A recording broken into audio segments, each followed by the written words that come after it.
merendahkan, atau bahkan kita mencemooh atau mengejek. Nah, jadi bisa juga kita melakukan hal bully ini dengan memukul atau mengasingkan seseorang, teman-teman. Nah, dan pada dasarnya itu tindakan ini sangat berdampak pada sisi negatif pada psikologi seseorang anak remaja ini. Bahkan dalam sosial dan spiritual remaja dari korban bullying ini juga itu memiliki efek sampai ke hal-hal tersebut. Nah, selanjutnya kita akan melihat apa sih yang dialami pada fase-fase di masa remaja, di anak sampai remaja ini, di mana pada umur mereka yaitu 12 sampai 18 tahun. Nah, kalau secara psikologi kita melihat bahwa perubahan yang terjadi yaitu terkadang pada umur seperti ini tuh mereka sulit diatasi. Kenapa? Karena mereka itu sering mengalami yang namanya perubahan, di mana itu bisa dikatakan fase mereka ini tubuhnya itu tumbuh dan berkembang seiring dengan perubahan psikologis. Sehingga apa yang terjadi? Mereka ini cenderung mengalami emosi-emosi yang baru atau aneh baginya, atau mungkin kita lihatnya kok karakternya sepertinya berubah-ubah, hari ini karakternya seperti ini, besoknya lagi udah berubah karakternya. Nah, dan perubahan-perubahan sosial lainnya yang bisa terjadi. Nah, jadi teman-teman, dalam pertumbuhan anak dan remaja ini, itu secara normal selalu disertai dengan perkembangan baik secara biologis, psikologis, dan sosial. Nah, biologisnya ini yaitu fase pertumbuhan mereka, sedangkan psikologis itu bisa dikatakan berpengaruh pada kejiwaan mereka atau karakter-karakter mereka seperti itu. Nah, sedangkan sosial yaitu bagaimana kehidupan mereka dengan lingkungan sekitar mereka. Nah, selanjutnya kita akan melihat bahwa ada apa saja sih bentuk-bentuk bully ini. Nah, yang pertama yaitu ada kontak verbal langsung. Nah, kontak verbal langsung ini seperti apa, teman-teman? Nah, jadi tindakan bully yang ini dilakukan oleh pelaku terhadap korban dengan merendahkan, bahkan merusak nama baik korban. Jadi, misalnya contoh kita memaki, kita mempermalukan teman-teman kita. Nah, itu sudah termasuk bullying tanpa kita sadari atau tanpa kita ketahui. Nah, karena itu mungkin tanpa kita sadari juga bahwa selama ini mungkin kita telah melakukan yang namanya bully tanpa kita ketahui, dengan ya contoh-contohnya ini kita memaki atau mempermalukan orang lain. Nah, yang kedua yaitu ada perilaku nonverbal langsung. Artinya apa? Tindakan bully yang satunya ini yaitu dilakukan hampir sama dengan yang sebelumnya, yaitu kontak verbal. Namun jenis yang ini itu dilakukan secara tidak langsung, teman-teman. Nah, contohnya sinis, menunjukkan lidah, atau mengancam. Nah, sehingga apa? Intimidasi yang dilakukan oleh pelaku kepada korban ini yaitu ketika si pelaku ini menganggap dia lebih kuat daripada korban yang dia ancam tersebut. Nah, selanjutnya kita akan melihat bahwa ada juga jenis bully yang bersifat perilaku nonverbal atau tidak langsung. Nah, apa saja itu? Jadi tindakan ini yaitu sangat menyakiti bagi korban, teman-teman, karena bully jenis ini itu menyangkut dan dari sesama manusia. Misalnya kita sengaja mendiamkan seseorang.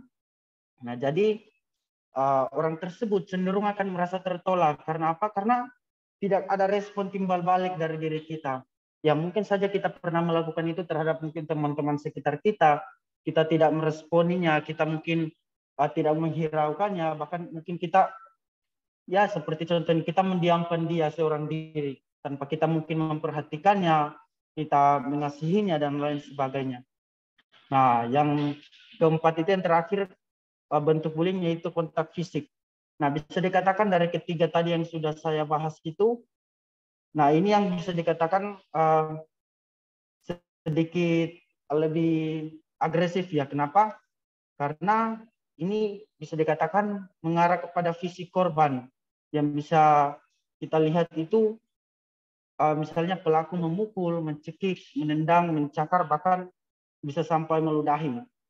Nah, kalau di kategori kontak fisik ini, teman-teman, itu cenderung orang yang dewasa atau mereka semakin kuat, ini semakin berbahaya jenis serangan ini. Karena bisa saja bisa sampai merenggut nyawa mereka, bisa sampai kehilangan nyawa dan lain sebagainya. Karena sudah berhubungan dengan kontak fisik, cenderung menyakiti fisik mereka. Nah, selanjutnya, mungkin teman-teman berpikir bahwa apakah ada di Alkitab contoh-contoh tokoh-tokoh yang mengalami dari pembulian ini? Nah, sudah pasti ada teman-teman. Yang pertama itu yang bisa saya sampaikan yaitu Yefta. Nah, Yefta ini salah satu tokoh pemimpin dalam Alkitab. Dia orang yang luar biasa, tapi dia mengalami bullying itu kenapa? Karena dia diusir oleh saudara-saudaranya karena dia dianggap ini sebagai anak pelacur, anak dari perempuan lain. Yang bisa kalau teman-teman baca dalam Hakim-Hakim 11 ayat 2. Nah, terus siapa lagi? Nah, Daud teman-teman. Setiap kita pasti tahu ya siapa itu Daud, di mana dia seorang yang luar biasa ketika dia menghadapi Goliat dengan tubuhnya yang kecil. Nah, tapi di balik fisiknya Daud seperti ini, Daud juga bisa dikatakan dia mengalami pembulian. Kenapa? Karena saudaranya sendiri itu meremehkan Daud. Misalnya kakaknya yang sulung menyepelekan waktu ia datang ke medan pertempuran antara bangsa Israel dan Filistin. Nah, itu juga sudah mengarah kepada fisiknya Daud. Mereka mungkin menganggap Daud sebagai ya tidak bisa diandalkan dan lain sebagainya. Nah, itu bisa kita lihat dalam 1 Samuel 17 ayat 28. Nah, tanpa kita sadari mungkin kita juga pernah menjadi korban bulian bagi orang lain. Mungkin kita dibully karena fisik kita, mungkin kita dibully karena penampilan kita, kita dikatakan berbagai macam rupa lah perkataan yang justru membuat kita ini semakin merasa tidak layak di hadapan orang lain. Nah, selanjutnya itu ada Yusuf. Kalau kita bisa lihat Yusuf juga ini mengalami pembulian di antara dua tokoh Alkitab sebelumnya yang sudah saya jelaskan tadi. Di mana Yusuf ini mengalami bully yang bisa dikatakan paling parah. Kenapa? Karena dia itu tidak hanya mengalami yang namanya dalam bentuk ejekan saja teman-teman, tetapi bahkan Yusuf ini sampai mengalami pada fase atau level siksaan, di mana dia disakiti oleh saudara-saudara kandungnya, yang bisa kita baca itu dalam Kejadian 37 ayat 20 sampai 24. Nah, jadi teman-teman dari bentuk-bentuk bullying ini mungkin kita pernah melakukan salah satunya, atau mungkin kita pernah menjadi terlibat di dalamnya. Jadi kita harus mengerti bahwa apa yang kita lakukan itu terkadang itu sudah masuk dalam kategori pembulian. Nah, selanjutnya penyebab-penyebab bullying itu apa saja sih sehingga bisa terjadinya bullying? Nah, yang pertama itu ada tradisi senioritas. Nah, tradisi ini itu apa? Jadi ini seringkali terjadi di kalangan pelajar, teman-teman. Misalnya di sekolah maupun di tingkat-tingkat seperti kita saat ini, yaitu di tingkat perkuliahan. Nah, apa sih yang dilakukan pada tradisi senioritas ini? Yaitu dilakukan sebagai tindakan untuk mencari kepuasan menggunakan jabatan di sekolah. Jadi penyebab bullying ini juga karena mereka menganggap mereka sudah senior, mereka menganggap sudah lebih di atas, sudah menjadi kakak tingkat. Jadi mereka menindas misalnya adik-adik tingkat yang ada di bawah mereka ini. Nah, selanjutnya yang kedua yaitu ada apa? Ada balas dendam. Nah, sebelumnya misalnya si pelaku memiliki masalah terhadap si korban ini, tetapi si pelaku pada saat itu mungkin dia belum bisa bertindak, belum ada kesempatan baginya. Dan saat ada kesempatan, disitulah si pelaku bertindak. Nah, bisa dikatakan hal seperti ini karena kita menyimpan kepahitan, teman-teman. Jadi betapa parahnya kalau kita menyimpan kepahitan, bisa saja kita melampiaskan itu dengan membalas apa yang orang lakukan terhadap kita. Nah, selanjutnya yang ketiga itu ada poin di mana penyebab bully terjadi karena kita menunjuk kekuasaan. Nah, jadi merupakan sikap hidup yang menganggap dirinya itu berhak memperlakukan orang lain sesuai keinginannya. Jadi dia berpikir bahwa wah suka-sukanya dia mau lakukan orang lain seperti apa, terserah dia karena dia menunjukkan kekuasaannya, dia menunjukkan mungkin popularitasnya. Nah, mungkin kita juga pernah melakukan poin-poin tersebut. Bahkan saya juga jujur pernah melakukan hal-hal seperti ini, di mana saya menunjukkan kekuasaan saya memperlakukan orang semau-mau saya tanpa berpikir perasaan dari orang tersebut. Nah, yang terakhir yaitu penyebab bullying ini terjadi itu untuk memuaskan kepuasan dari si pelaku ini, teman-teman. Di mana pada usia remaja atau pada usia anak, salah satu untuk memuaskan kebutuhannya itu untuk merasa diterima, atau bisa dikatakan dia dianggap sebagai superior atau sebagai orang yang hebat, tapi tanpa dia ketahui bahwa apa yang dia lakukan ini sebetulnya cara yang salah atau cara yang tidak baik atau yang tidak berkenan di hadapan Tuhan. Kadang juga kita seperti itu, demi mungkin kita mendapat pujian dari manusia, kita demi mendapatkan sebuah perkataan yang menyenangkan hati dan pikiran kita, tapi kita melakukannya itu dengan cara yang salah, dengan cara yang tidak benar di hadapan Tuhan. Jadi istilahnya kita menghalalkan segala cara, mau itu merugikan orang lain, mau itu menjerumuskan orang lain, bodoh amat bagi kita. Nah, seperti itulah kadang kita bisa melakukan bully-bully ini. Nah, yang terakhir yang akan saya bahas yaitu akibat dari bully. Nah, kalau kita sudah melihat bahwa ada saja bentuk-bentuk bully, bahkan penyebab dari bully, sudah pasti ada yang terjadi, yaitu yang namanya akibat. Tidak mungkin dari apa yang kita lakukan itu tidak ada konsekuensinya, atau tidak ada yang harus kita terima hasilnya. Nah, jadi yang pertama yaitu kalau seseorang melakukan bully, yang pertama itu akan terdampak pada fisiknya, di mana seseorang yang mengalami bully ini dia cenderung akan merasa misalnya sakit kepala, memar, sakit dada fisik, pakaian dan barang rusak, kehilangan uang, keluhan fisik, bahkan gangguan tidur. Kenapa? Karena biasanya orang yang mengalami di dampak fisik ini, mereka kan pasti disakiti, bahkan mungkin diperlakukan secara tidak baik. Makanya tidak heran ketika mereka mengalami gejala-gejala seperti keadaan-keadaan yang seperti ini, teman-teman.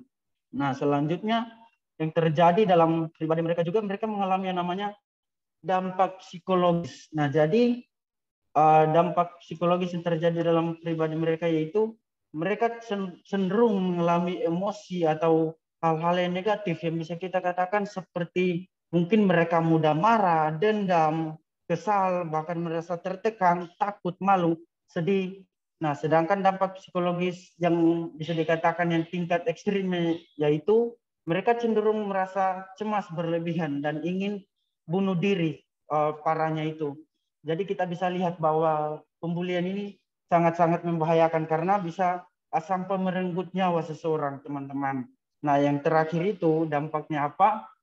Akan terjadi dampak pada sosial mereka, di mana sulit untuk berbaur dengan orang lain atau menutup diri untuk berrelasi dengan orang lain. Nah, kenapa sih bisa terjadi seperti ini? Di mana mereka menutup diri untuk berrelasi dengan orang lain?